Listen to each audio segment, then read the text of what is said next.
Esta aula, Davi, é a aula de número 19. 19. Meu Deus, eu não assisti as 18 aulas anteriores. E agora? E agora que você tem que entrar na página e assistir. Pô, 1 hora de aula, mais ou menos, né? Dá 18 horas. Olha, tá atrasado, tá atrasado. E agora? Eu vou perder a minha salvação? Não, não vai perder a salvação. Também não chega nesse ponto, né, Davi? Mas tá com um pezinho lá nas trevas, não tá?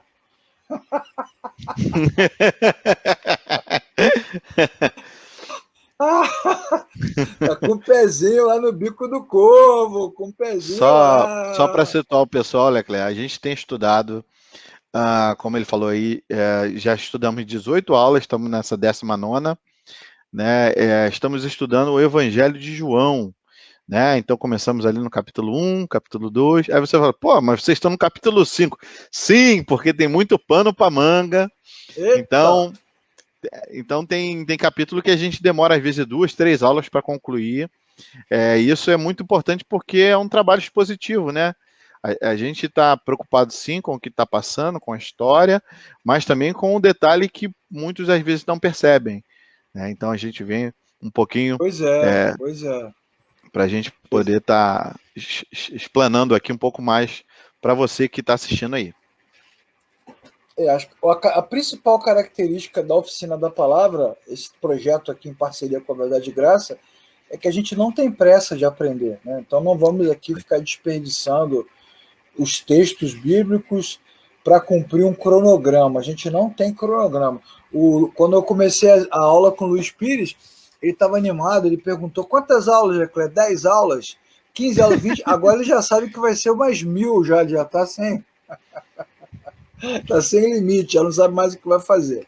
Bom, mas aí chegamos aqui, estamos aqui mais uma vez, mais uma quinta para estudar o Evangelho de João, agora na aula número 19. Esta aula 19, ela na verdade se refere a 2 aulas anteriores, né, Davi? A 17 e a Sim, 18, onde nós estamos falando sobre o tanque de Betesda. sim. João capítulo 5, um episódio muito legal. E não podemos esquecer, quando estudamos esse tema, que a narrativa acontece no livro de João, no Evangelho de João, e tudo que é narrado no Evangelho de João é para, mais uma vez, enfatizar, destacar que Jesus é Deus.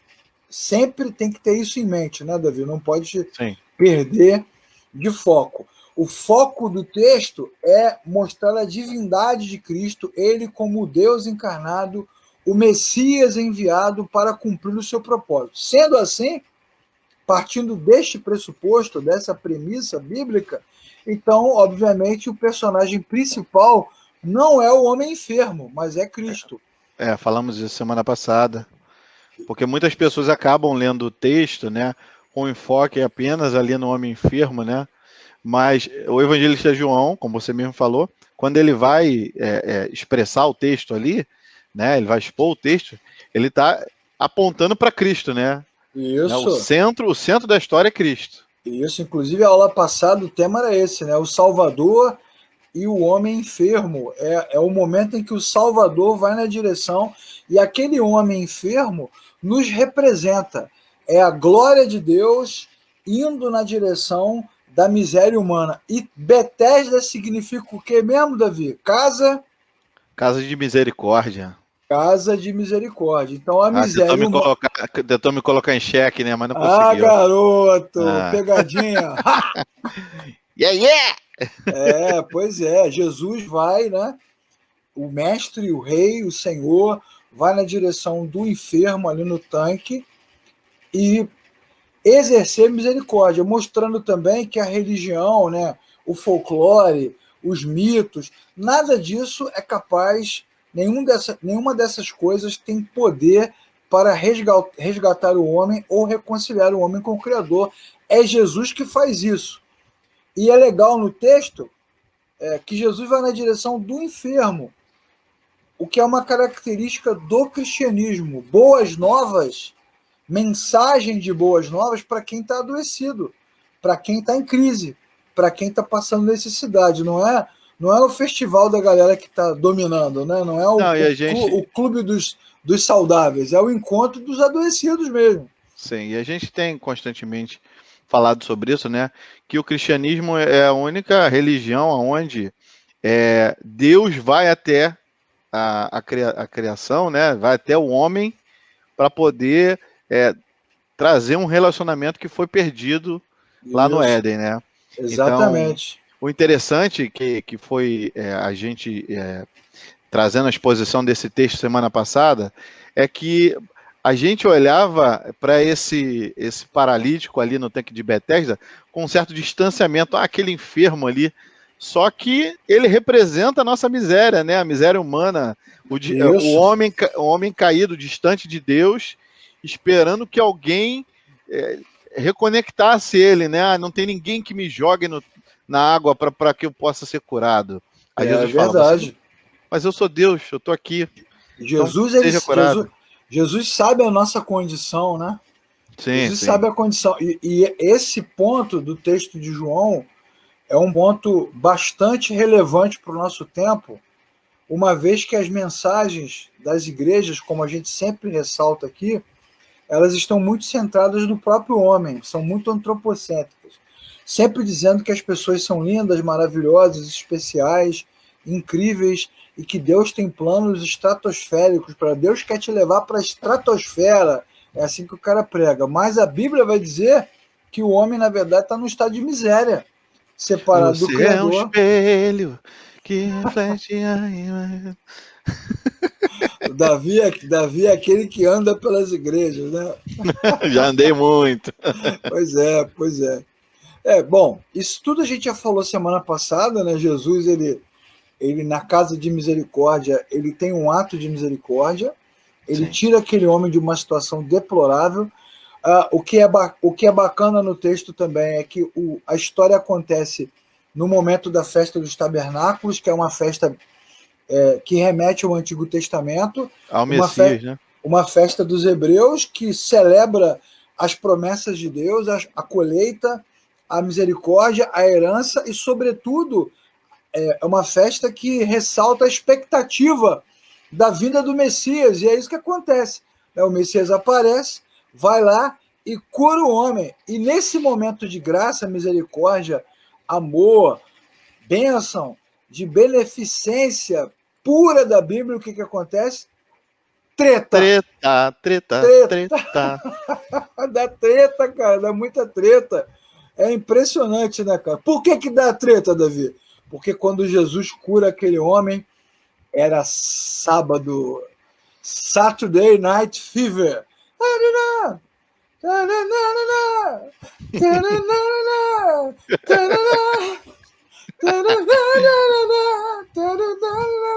Saturday Night Fever. Rapaz, era sábado, Leclerc. Mexe com tudo, mas não mexe com sábado. Não, e o interessante é que a gente vai ler essa parte do texto, né? O interessante é que, assim, eles não estão preocupados que o cara foi curado. Eles estão preocupados assim, ei, por que você está carregando essa maca aí num dia de sábado? Exatamente, olha, o homem está perdido, né? O homem está perdido, o ser humano está perdido, cego na sua própria miséria, porque Jesus aparece na frente dele e ele é incapaz de reconhecê-lo. O Salvador vem na sua direção, estende a mão para ele, traz luz pela sua palavra, que foi algo que nós falamos bastante na aula passada. Não dependia da fé daquele homem, mas da palavra que Jesus dá para ele. Só que isso, em vez de trazer aleluia, glória a Deus, em vez da igreja glorificar de pé, deu treta, porque não pode mexer no sábado. É Saturday Night Fever. Stay alive, stay alive. Não pode mexer no sábado. Você mexe no sábado, dá ruim. E você sabe o que me impressiona, Davi? Eu vou te falar uma coisa. Tem um monte de igreja evangélica, cara. A essa altura do campeonato, vou chegar até mais perto aqui, ó. Vou falar baixinho aqui para você me ouvir. Tem um monte de crente aí voltando a curtir o sábado. Ih, rapaz! Terra! Bom, então O assim, sábado não, né? A semana inteira, né? Porque tem tanta igreja ativista que tem culto segunda, terça, quarta, quinta. Isso da não, música também, né? mas é outra coisa, mas você não entendeu. Na verdade, o que acontece? Tem gente aí dizendo que só pode ter culto que tem que guardar o sábado. Que isso, rapaz? É mesmo? Bom, vamos entender o pano de fundo da treta. Toda treta tem um pano de fundo. E nesse caso aqui dessa passagem, o pano de fundo ele é religioso. Pô, É toda religioso. quinta esse cara aponta pra mim, Leclerc. Tô ficando com a raiva dele já. Ah, É Marildinha, verdade. temos Bidir na live. É. É, Maria. Ah, ah, Saturday Night Fever.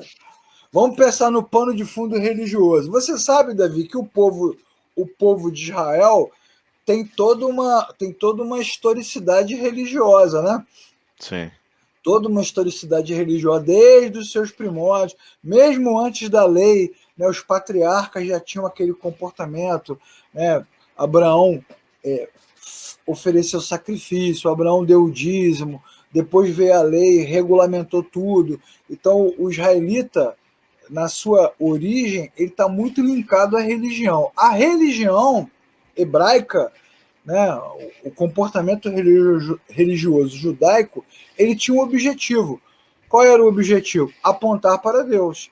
As sim. festas, as cerimônias, os símbolos, o tabernáculo, a arca, os pães, o candelabro, tudo isso tinha um objetivo, apontar para o Criador. Mas, como a gente sabe, o ser humano não é mole, né? Ele tira o Criador da frente e começa a dar mais ênfase para o símbolo do que Para os para o Criador. elementos. Não é verdade? Por exemplo, Sim, Jesus morreu na cruz. A cruz é o instrumento utilizado para que Jesus morresse. Mas o poder, a graça, a redenção acontece na obra de Cristo, não na cruz. A cruz sim, não tem poder, mas os religiosos transferem o poder de Cristo para a cruz. A mesma coisa acontecia com a arca. Né? O sim. povo de Israel achava que a arca tinha poder. Falamos aqui sobre o cajado de Moisés, lembra? O cajado tem Uhum. poder. Tem aquele texto também que fala sobre a serpente que foi levantada no deserto como símbolo de que Deus redime o homem arrependido. Daqui a pouco estava o povo lá se dobrando, se curvando diante da serpente. Então, antes da gente voltar ao texto de Betesda, vamos pensar no pano de fundo religioso e por que o israelita valoriza tanto o sábado. Será que vai dar tempo, Davi? Rapaz, eu vi que você me mandou um material com mais de 100 slides. Acho que É, a gente, já dei até uma reduzida, né? a gente vai avançando até o Isso, horário isso. aí, a gente passa para as próximas aulas. Primeira coisa que a gente tem que lembrar é que Israel foi levado cativo, né? Primeiro pelos assírios, depois pelos babilônicos, porque o povo de Israel quebrou o pacto, quebrou a aliança e o cativeiro foi uma ferramenta divina para a correção do seu povo, Sim, né? Então, uma vez que todos aqueles pactos foram quebrados, e apesar das promessas que os israelitas fizeram, eles acabaram se curvando a todo tipo de divindade antiga, então o que aconteceu? Deus conduziu o seu povo para o cativeiro e aí o corrigiu com as ferramentas que ele tinha. As correções vieram. E essas correções, elas realmente foram importantes. Elas geraram uma série de mudanças. A primeira mudança que essas correções geraram foi a idolatria. O israelita realmente aprendeu que não podia mais ser idólatra, idólatra. só poderia adorar o Criador. Então, toda vez que Jesus aponta para si mesmo, né, como alguém que deve ser reverenciado, adorado, isso dá treta, porque Isso os, ofende, né? isso ofende. Os judeus têm uma crise com esse negócio. Outro aprendizado importante com relação à análise do passado é que acabou também a monarquia. Então, toda aquela glória de Israel, né, dos palácios, de Salomão, de Ezequias, de Davi, aquilo tudo foi por ralo. Então Israel perdeu toda aquela glória. Então não tem mais a idolatria, porque ele aprendeu, também não tem mais a monarquia, porque a glória foi tirada, e também não tem mais o templo. O templo, que era o grande símbolo. Alegrei-me quando me disseram, vamos à casa do Senhor. A casa do Senhor, eleva os meus olhos para os montes, a casa do Senhor, grande símbolo, né, da adoração, grande símbolo da presença de Deus no meio do povo, que era mais ou menos o que acontecia com o tabernáculo. O tabernáculo é um símbolo aponta de que Deus está ali naquele lugar, né? E o templo também. E aí Israel perdeu realmente aquele ímpeto de idolatria, mas junto com isso perdeu também a glória da monarquia e perdeu o seu maior símbolo, que era o templo. E aí nós temos que nos perguntar, sem trono, sem templo e sem essa autonomia de governo, o que restou para os israelitas, para os judeus? Restou a lei, isso aí, a lei de Restou Moisés. Restou a lei de Moisés, até porque depois de tudo que aconteceu, não há dúvida de que a lei era verdade, que o pacto era verdade e que cada texto daquele se cumpriu palavra por palavra, né? Então a lei sobrou e sobrou também a promessa do Messias, sim, a vinda do Messias. E aí o israelita, em vez de ter uma contemplação transcendente, em vez de pensar no Messias como alguém que o levaria para a vida eterna, começou a ter um olhar para o Messias mais nacionalista, né? Do tipo assim, ele vem, né? Ele vem, a gente perdeu o templo, a gente não tem mais idolatria, né? Mas a gente perdeu o tempo, perdeu a glória, perdeu tudo, então o que vai acontecer agora? O Messias vai vir, né? Ele virá, vai vir, é ridículo. Vai trazer, né? Isso tudo. Ele virá e vai resgatar a nossa posição aqui de glória. Foi uma expectativa que os judeus criaram. E aí, sem templo, sem glória, sem nada, nasce o que a gente chama de judaísmo. O que é o judaísmo? É o zelo pela lei e a esperança messiânica. Então, já que nada mais nos restou, né, vamos zelar pela lei, pelo pacto, pela aliança, já que os nossos antepassados, né, Davi, os nossos ancestrais, quebraram a aliança e nos deixaram nessa furada aqui, então vamos resgatar o zelo pela lei e vamos resgatar a esperança messiânica que nos aponta para dias menores. Então surge o judaísmo. Tudo bem? Beleza. O judaísmo é o símbolo disso tudo. É a tentativa humana de resgatar o que se havia perdido. Ou seja, Davi, num primeiro momento, a gente nem pode negar que o judaísmo é uma coisa boa, né, cara? Sim, sim. Não é? Num primeiro momento, a intenção é boa. Qual é a intenção? Sim. É valorizar o passado, né? O aprendizado que o passado nos deu tem valor e tentar melhorar daqui para frente até que o Messias nos encontre. Muitos escritores, inclusive, vão dizer que o judaísmo nasce na grande assembleia, que eles chamam, ou na primeira sinagoga, a grande sinagoga, que é exatamente no tempo de Neemias. Quando Neemias sai da Pérsia e vai até onde estão os remanescentes pós-cativeiro. Para restaurar o muro. Para restaurar o muro e restaurar a fé, né? Ele vai ali e prega para aquela galera poder se arrepender, do tipo assim, vejam o que aconteceu conosco, né? Vejam que estado nós chegamos, que ponto nós chegamos. Olhem como Deus é fiel à sua palavra. Olha como Deus cumpre. Nós não cumprimos, Deus cumpriu e nós não cumprimos. Então nós ficamos na furada. E aí o texto de Neemias, ele aponta para uma grande tentativa de reconstrução histórica, que para muitos vai dar início ao que a gente chama de judaísmo. Nesse sentido, a lei, então, ela se torna o grande padrão de santidade e o símbolo do nacionalismo. Sim. Olha, essa aula aqui é o resumo do suco. Mas eu acho que dá para entender, né, Davi? Não dá? Dá sim. O judaísmo ele se torna o símbolo, o resgate, né, da tentativa de viver uma vida santa, agradável a Deus, e também o resgate dessa coisa nacional, né? Somos um povo, somos uma nação.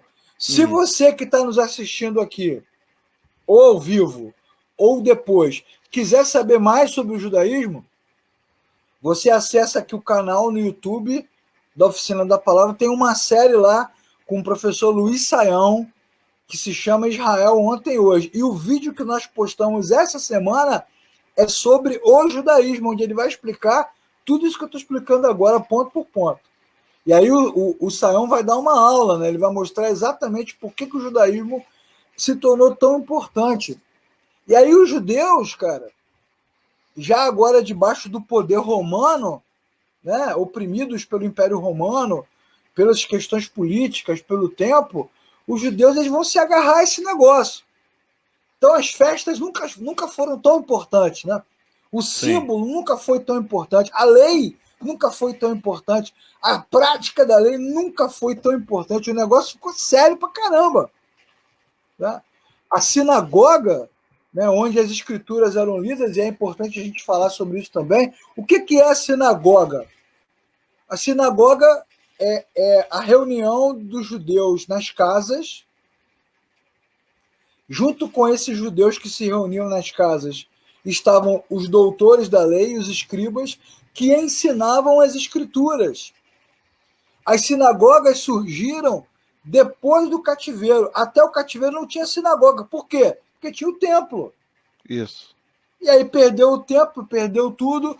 A sinagoga, então, se transforma numa ferramenta de ensino. E você vê que os caras estão investindo nisso. Eles estão apostando nesse negócio. Eles esperam que o Messias venha para resgatar toda essa grandeza, toda essa nacionalidade de Israel e venha com o pé na porta. E não como Jesus vem, né? Porque, na verdade, Jesus, que se autoproclama o Filho do Homem, Filho de Deus, o Messias, Jesus é muito diferente do que eles esperavam, porque Jesus, cada vez que Jesus senta com uma mulher, cada vez que Jesus come com um publicano, cada vez que Jesus toca no leproso, cada vez que Jesus anda na rua, ou anda no meio de gente doente, como ele fez no tanque de Betesda, o que ele está fazendo? Ele está demonstrando com as suas ações um desprezo àquilo que eles estão tentando resgatar, certo? Certo. Quando ele entra no templo, derruba as barraquinhas, né? O que isso mostra? Que Jesus não está de acordo com esse movimento de renovação religiosa, que Jesus está apontando para uma outra direção, completamente diferente. Então isso deixa os caras muito irados. Eles já estão com raiva de Jesus. Eles já estão com raiva de Jesus. Ó, Jesus já está arrumando treta já há um bocado de tempo, né, Davi? Começou agora não.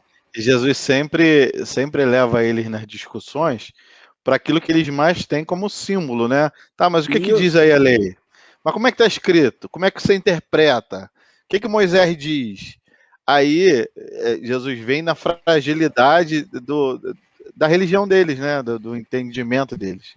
Exatamente. Jesus vem oferecer um novo olhar, como nós já falamos aqui. E assim, outra coisa que também é importante falar sobre o judaísmo, e essa aula de hoje é fundamental para entender vários textos do Novo Testamento, é que o judaísmo ganha muita força num período que nós chamamos de período interbíblico, que é o período que vai entre o último profeta do Antigo Testamento, que é Malaquias, e o início do Novo Testamento, ou seja, uma época de muita guerra, de muita luta, de muita dor, onde a voz de Deus ficou silenciada. A voz de Deus ficou apagada. Então, o judaísmo se tornou a última lâmpada de esperança, a última luz, o último brilho. E aí, Davi? Presta atenção, Davi. Presta atenção você que está assistindo essa aula. Quando a religião se torna muito importante, quando a religião ganha muita força na vida do homem, quando a religião se torna a última luz de esperança, os olhos do homem, do ser humano, passam a focar totalmente na religião e não no motivo pelo qual a religião foi estabelecida. Presta atenção. Presta atenção. Vou dar um exemplo local, né, Davi? Olha só, a pandemia. A pandemia veio e aí bloqueou tudo e a gente não pôde ir nas igrejas. Agora estamos correndo o risco, nesse momento, né, de retornar ao lockdown. Estamos na beira do lockdown em São Paulo, Rio, de voltar a fechar tudo novamente. E aí, as pessoas, as igrejas, as lideranças que deram aos cultos, às reuniões, aos templos, uma importância exagerada, o que acontece? Sem o templo, sem o culto, sem a religião, os crentes não sabem o que fazer. Eles perdem a sua identidade. Eles só se sentem cristãos de verdade quando estão nos cultos, nas reuniões, nos congressos, nos eventos, trabalhando. Você tira isso deles, eles não têm nada. Imagine se Jesus aparecesse agora e falasse assim, ó, eu agora só falarei com os meus servos através do EAD.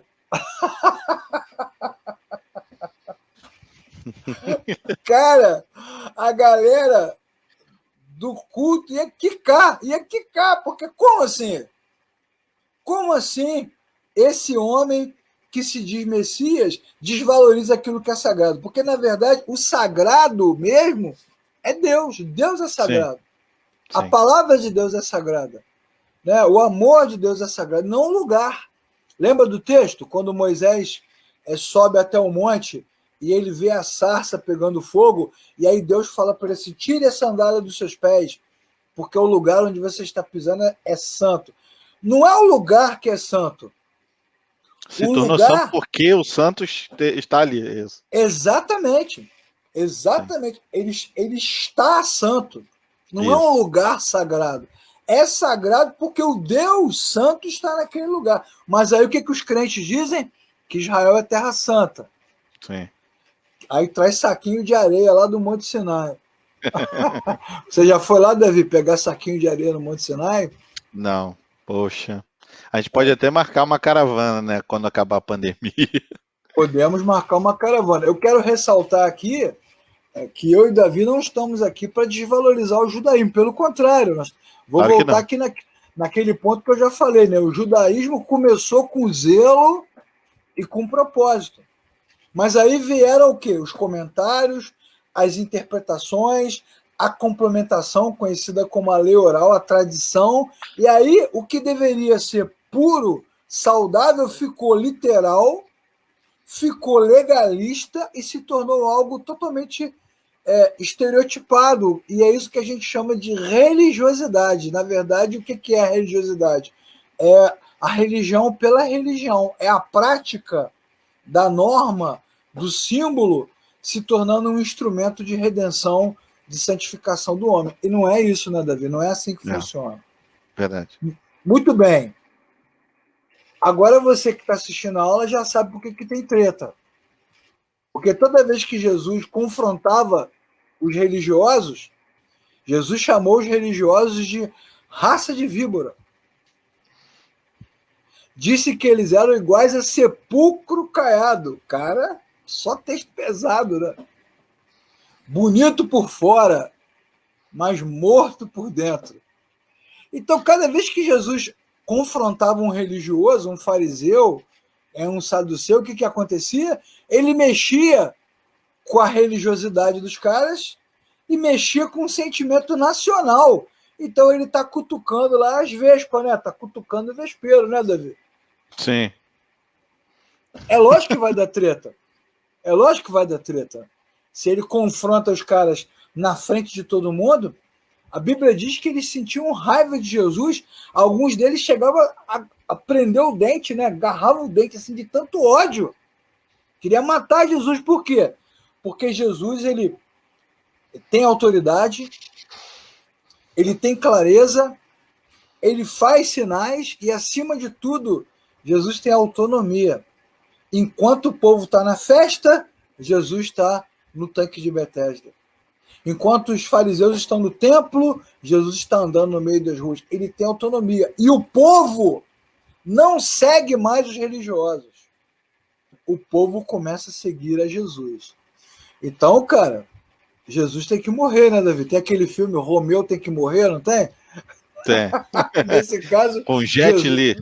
Jesus tem que morrer, cara, porque ele é um problemão. E outra coisa que Jesus fazia de vez em quando, né, Davi? Ouvistes o que foi dito? Eu, porém, vos digo. Cada vez que ele fazia uma afirmação como essa, ele dizia o quê? Que ele tinha mais autoridade de Deus do que a própria lei de Deus. Cada vez que ele falava isso, estava na cara que ele estava mexendo com a lei de Moisés. Cara, eu adoro essa foto, adoro essa imagem. Esse é o ator do Ben-Hur. Pô, Charlton Heston, pô, cara, adoro esse cara, adoro essas histórias, adoro aquela música, né, de Êxodo, sensacional, né, isso me lembra muito aqueles corais quando a gente cantava quando era criança, né, eu vou pisar na terra que Deus me deu até o amanhecer, e quando o sol se pôr, muito legal, cara, pô, bom pra caraca, e Jesus acabou com isso, pô, Jesus, imagina se eu gosto, se você gosta, se os crentes gostam, imagina os judeus, cara, alucinados. Então Jesus fala assim: o que Moisés falou? Isso eu, porém, vos digo. Por quê? Porque, como nós já lemos no capítulo 1, Jesus é a própria palavra. Tá vendo aquela tábua ali que Moisés está segurando? A primeira tábua da lei foi escrita pelo próprio Deus, está lá em Êxodo, já foi entregue para ele pronta. Escrita pelo dedo de Deus. Cara, que maneiro, cara. Baixou da nuvem. Primeiro tablet. Subiu, né? Chegou na nuvem, aí fez o download. Esse texto aí impresso na tábua é a palavra de Deus. Sim. Apresentada em porção, né? Só que Jesus é a própria palavra de Deus encarnada. O verbo, João capítulo 1, versículo 14, o verbo de Deus, a palavra de Deus virou gente e habitou entre nós. E Hebreus 1 também vai dizer isso, né? Hebreus 1, do versículo 1 ao versículo 3. Havendo Deus outrora falado de muitas e diferentes maneiras, inclusive aos pais, pelos profetas, agora, vindo à plenitude dos tempos, ele nos falou pelo Filho. Então Jesus é a palavra de Deus antes falada, agora presente. Então, certamente, ele tem mais autoridade do que Moisés, ele tem mais autoridade do que a lei. Agora, diz isso para o judeu. Não é? Quais são os 10 mandamentos, Davi? Valendo agora uma passagem Campo Grande Seropédica, com tudo pago. Não adorarás outro Deus, não farás escrituras, não matarás, não roubarás, não cobiçarás, não...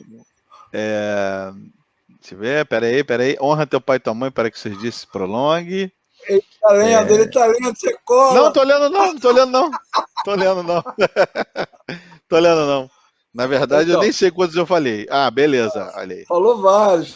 Foi bem, Davi, foi bem. Então, aqui os 10 mandamentos, na verdade, a lei de Moisés é muito grande, mas os 10 mandamentos, eles são a linha, né? O esqueleto da lei, porque eles apresentam as orientações clássicas morais de Deus, né? E representam também os 2 mandamentos que resumem toda a lei. Amarás o Senhor teu Deus sobre todas as coisas, que são os primeiros 4 mandamentos, e amarás o teu próximo como a ti mesmo, que são aqui os 6 mandamentos. E você vai observar, Davi, como nossos amiguinhos aí que estão assistindo vão observar também. Amiguinhos, que aqui na lei está lá, ó. Lembra-te do dia de sábado. Rapaz.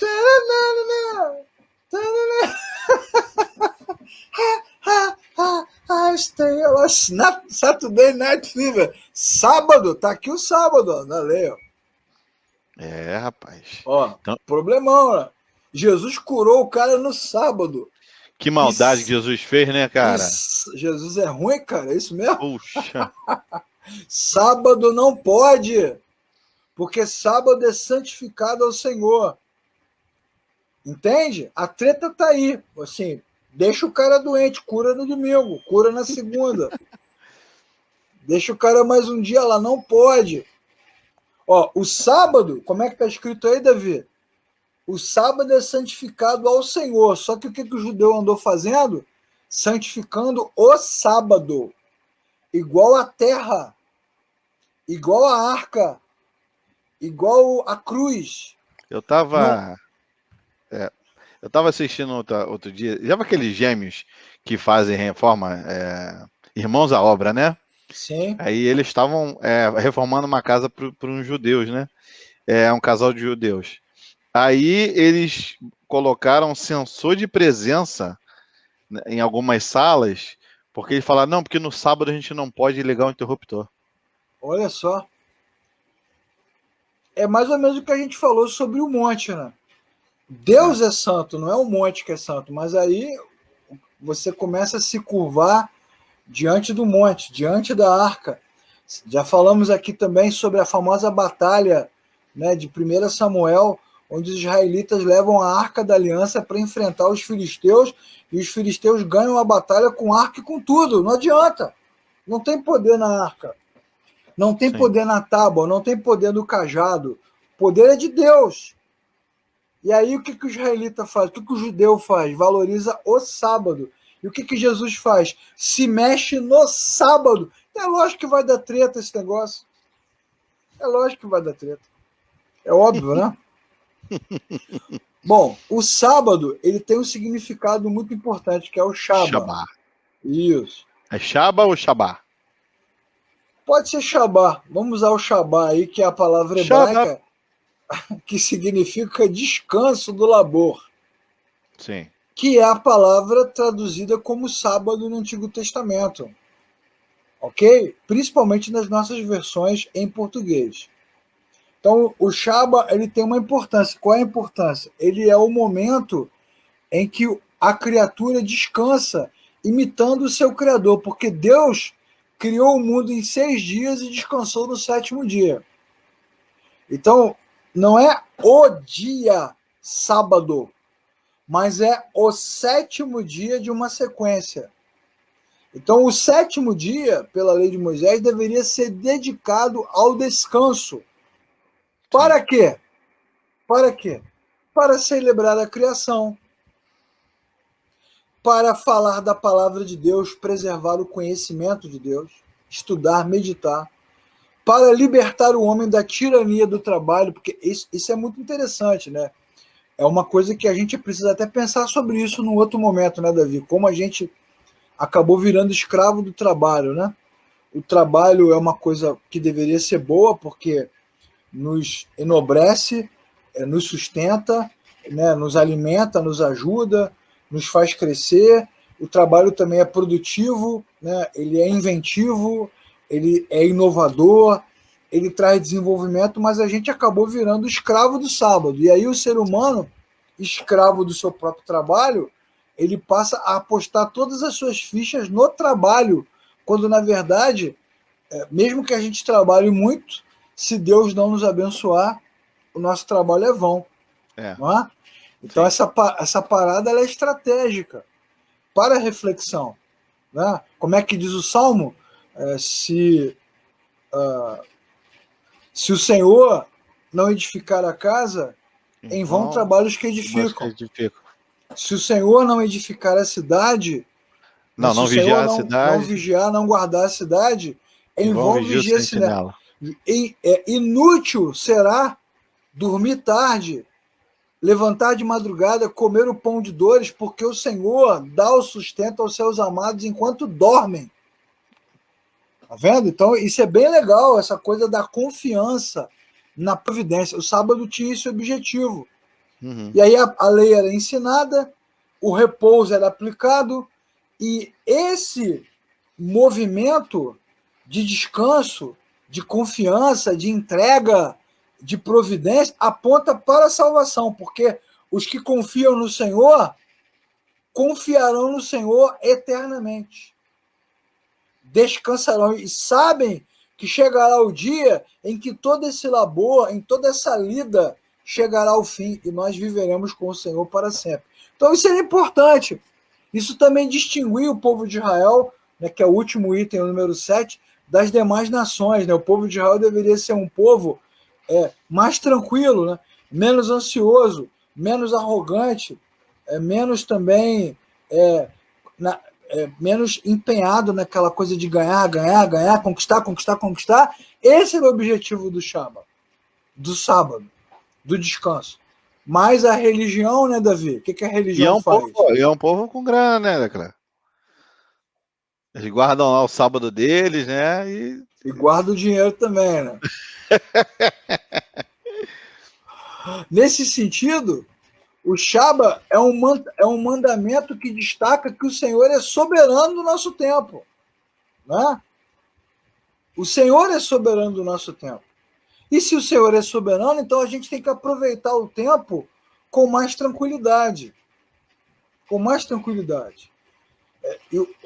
Essa questão da lei, ela envolve dois aspectos importantes que a gente tem que ressaltar aqui na aula de hoje, né?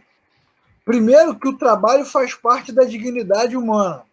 Todo ser humano trabalha, porque é um mandamento do Criador, não tem a ver com o pecado, como algumas pessoas ensinam, porque não já é castigo, né? Já no Éden, o homem trabalhava, tinha que cuidar lá do jardim. Então, o trabalho faz parte do homem. Jesus fala sobre isso nesse texto do capítulo 5 de João. O meu pai trabalha e eu também trabalho. Então, Deus trabalha e o trabalho faz parte. Agora, o trabalho que faz parte da vida, da adoração, não deve ser algo que domina o homem. O trabalho deve apontar para o Criador. Né? O Criador nos deu o trabalho. O Criador também nos dá o sustento. O Criador nos deu a semente, mas nos dá a chuva. O Criador permitiu que nós enfrentássemos problemas, mas ele nos dá inteligência, né? Nos dá a ciência.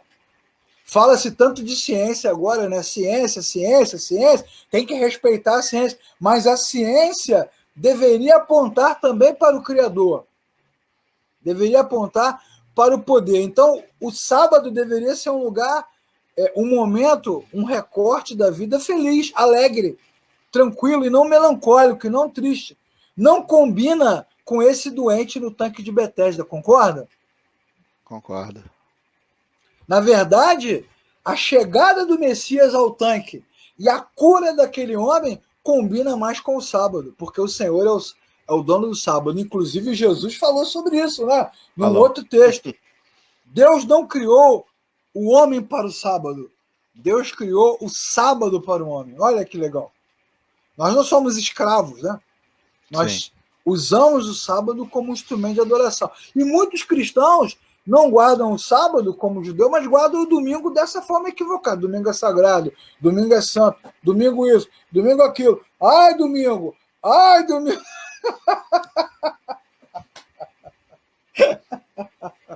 E viram escravos do domingo.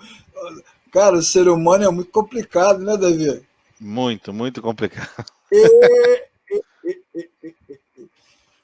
Em lugar nenhum da Escritura, em lugar nenhum da Bíblia, está dito que o sábado, né, é o 7º dia da semana, mas é o 7º dia de uma sequência. A cada 6 dias, separa um. Sim. Então, é o dia seguinte após 6. Não é uma data sagrada, mas é uma postura devota, né? Uma postura piedosa. De que adianta guardar o sábado e não socorrer os doentes no tanque de Betesda? Verdade. De que adianta guardar o domingo, né? Quantas vezes eu, você, Davi, tantos irmãos, saímos de casa domingo de carro, brigando com a família, brigando com os filhos, gritando, batendo boca, uma confusão, ninguém se entende, ninguém se respeita, mas porque domingo tem que ir para a igreja, domingo é sagrado. Aí quando pisa na igreja, baixa aquele negócio. Baixa a santidade, varão, varão, varão. Quer dizer, domingo, né? Domingo. Não, tu sabe da historinha do garotinho chorando na igreja, né? Sei. Então, vou contar para a galera que está aqui que não deve conhecer a história, né? O garotinho chorando dentro da igreja, correu até o ouvido do pai e falou: papai, vamos morar aqui na igreja. Ah, mas por que, meu filho? Porque o senhor aqui é tão bom, fala tão baixinho, sorri para todo mundo, e lá em casa o senhor é tão brabo, briga com todo mundo, bate com todo mundo. Coisa de maluco, né, cara? Bom, Então, é o que você está falando em relação à religiosidade, né? A pessoa toma o domingo como assim, não, esse dia está separado para o Senhor.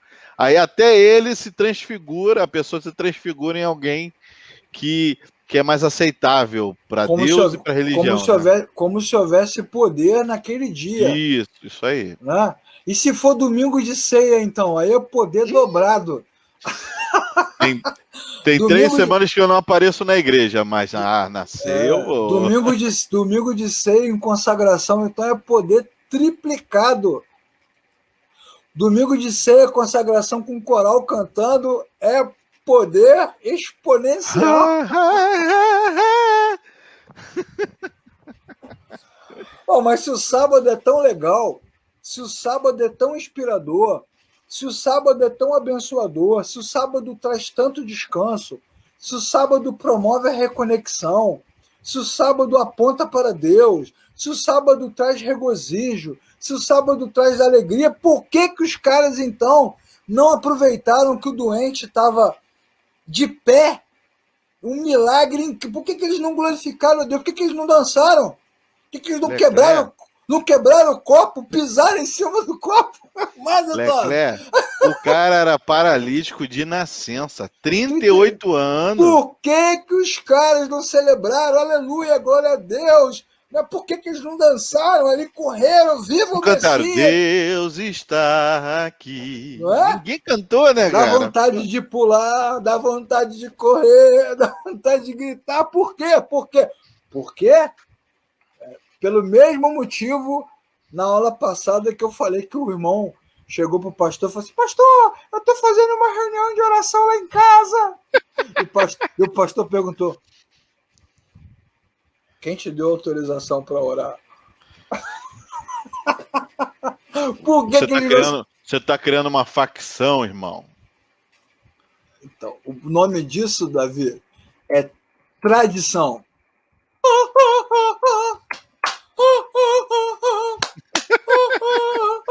Eu achei que ia fazer do ratinho. Torime. Já viu o ratinho? Isso é tradição, cara. A tradição fica mais forte do que o sentido dela. Olha só, cara, que loucura, né? A tradição ficou mais forte do que o sentido dela. Depois do cativeiro, a lei foi a única identidade que restou. Então o sábado virou um negócio incrível. Então obedecer à lei e às tradições é o único alvo. Eu vou falar uma coisa que pode deixar alguns irmãos chocados, né? Mas eu vou falar. Davi, não me segura não, vou falar. Se Deus está no culto ou não, dane-se. Tem que fazer. Essa é a visão do sábado aí, é verdade. Tem que fazer. Se Deus está aqui ou não, dane-se Deus. Tem que fazer. Não quero saber. Porque a tradição ficou mais importante. E quantos de nós, né, Davi, fazendo aqui uma reflexão agora... Rapaz, a minha memória foi longe agora, Leclerc. Quantas vezes o serviço era mais importante do que a glorificação a Deus no serviço, sabe? Tudo por quê? Tradição. Cara, a gente tem que fazer a meia-culpa agora, a máxima culpa, né, Davi? A gente simplesmente... O que acontece? A gente acaba... Eu já fiz muito. Entrando no mecânico, exatamente. Então nem importa o que eu estou sentindo, e aí, nem importa se eu acredito naquilo, cara. Né? Lembra das músicas, né? Como é precioso, irmão, está bem... Mentira! A aliança do Senhor eu tenho com... Mentira! Somos corpo, assim bem... Sai de perto aqui. E o Estado... Uma família. Mentira! Aquele fofoqueiro ali não é da minha família, não. Mentira! Então, mas a gente tem que cantar, porque dane-se o amor verdadeiro. Tem que cantar, porque a tradição diz que antes da ceia ou na hora da ceia, a gente canta. E a gente vai levando, cara. Como diz aquele hino que a gente canta na igreja, a gente vai levando, a gente vai levando. Cara, que loucura! Então, na mente das pessoas, isso é mais importante. Sim. O sábado quantas e quantas vezes, Leclerc, eu já vi pessoas antes da ceia, porque o texto diz que você não pode cear ou ofertar se você tiver brigado com o irmãozinho, né? O cara vai lá, não, meu irmão, vamos ficar bem pra gente tomar a ceia, né, e tal. Mas acabou o culto, meu irmão. Ai, caramba, aquele cara não muda, que não sei o quê. O pau quebra. Então, assim, não importa se é Jesus. Não importa se Jesus é o Deus encarnado. Ele não tem é autoridade. Para curar no sábado. Quem é esse cara? Ele não tem autoridade para mexer com o sábado. Cara, isso aí, eu acho que todos nós deveríamos assistir essa aula e fazer uma reflexão importante. Uma reflexão, sim. Quantas e quantas vezes a gente age e trabalha sem menor conexão com nada, né, cara? Sem se importar com nada, né? Todos aguardavam pelo Messias. O Messias está ali, mas não importa. Não interessa. Aconteça o que acontecer, tem que manter o sábado. Porque a tradição é que vai fazer com que a coisa dê certo. Né? A tradição é que vai fazer dar certo. Mas Jesus, o Deus encarnado, vai me salvar? Não, para. Não cura no sábado, não, porque eu estou fazendo toda a minha cartilha aqui, e no final, Deus Pai irá me salvar. Mas eis que surge Jesus. E o que Jesus vai nos ensinar agora, Davi? Diante dessa nova perspectiva. O que ele vai nos ensinar? Qual é o ensinamento que Jesus vai trazer diante do sábado? E é importante para tantos e tantos irmãos que hoje estão em igrejas que estão voltando ao tempo de Jesus com candelabro, com arca, com chofar, com véu. O que Jesus vai nos ensinar sobre o sábado, sobre a tradição? Qual é o ensinamento de Jesus? Você quer saber qual é o ensinamento de Jesus? Então você tem que assistir a próxima aula. Stay alive, stay alive.